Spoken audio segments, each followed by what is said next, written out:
دا ټول قوم په دې باندې متحد او متفق دی. زمونږ د دې ټول قوم زنانه، ماشومان، سپینګیري، ځوانان چې دا تیر 15 کاله کومه وینه تویه شوله، 80,000 خلک شهیدان شو، د 1 لاک نه زیات زخمیان شو، دا ټوله قبایلي پټۍ کنډر کنډر شوه، کاروبار تباه و برباد شو، په لکونو خلق بیکوره شو. او دا چې په هر نوم وینه توی شوه، دا د پوجي په نوم توی شوه، دا د قبایلي مشر په نوم توی شوه، دا د عالم په نوم توی شوه، دا د طالب په نوم توی شوه، او دا د بیګناه ماشومان او زنانو په نوم توی شوه، نو دا دا وینه یوه ده. دا د دې ځمکې بچي دي، د دې قوم بچي دي، د دې خاورې بچي دي. او په دې خبره کې مې هېڅ شک پاتې نه شو چې د وینې په دې یو څاڅکي باندې او په دې یوه تباهۍ او بربادۍ زمونږ باندې کاروبار شوی د ډالرو، د پوج جرنیلارو کاروبار کړی دی، حکمرانانو کاروبار کړی دی، او دا هر څه د قوم ته واضح دي. اوس رونو ماحول هم بدل دی.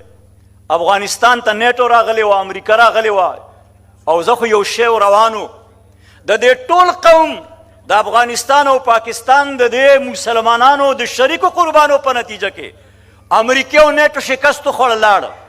اوس خو منظر بدل دی.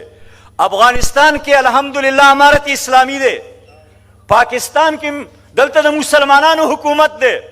اوس د دې جرګې په وساطت سره مونږ د پاکستان د ریاست واکمنو ادارو ته، حکمرانانو ته او د افغانستان امارت اسلامی ته هم دا پیغام ورکو، دا اپیل ورته کو چې دا قوم او اولس نور په هیڅ رنګ او شکل کې دی خونریزۍ منلو او برداشت کولو ته تیار نه دی، دې تباهۍ منلو او برداشت کولو ته تیار نه دی، د ډالرو د کاروبار ته نور دا قوم تیار نه دی. او که نور هم دې ظالمانو د ډالرو دپاره دا خونریزي او کاروبار جاري وساتو، نو زما په خیال د دې ټول قوم دا فیصله پکار ده چې د دغو ظالمانو به ګریواني او زمونږ د دې قوم د دې مظلومانو به لاس وی لاس. انشاءالله دغه د ظالمانو ګریوانونه به راشلو. مونږ مطالبه کوو، مونږ تجویز ورکو، مونږ مشوره ورکو چې اوس دلته غیر نشته، امریکا هم لاړه، نیټو هم لاړه، دلته اوس ټول خپل یو.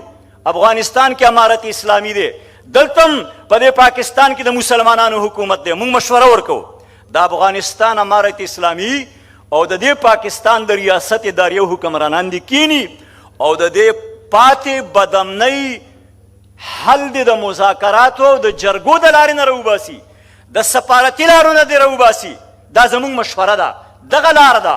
او که دوی نور په دې خاوره دغه تباهي او بربادي جاري وساتله، نو زه د جماعت اسلامي د نماینده په حیثیت باندې او د دې قوم بچی یم، او دا د دې ټول قوم فیصله ده چې دغه ظالمانو به انشاءالله ګریواني او زمونږ به لاسي. واخر دعوانا ان الحمد لله رب العالمین.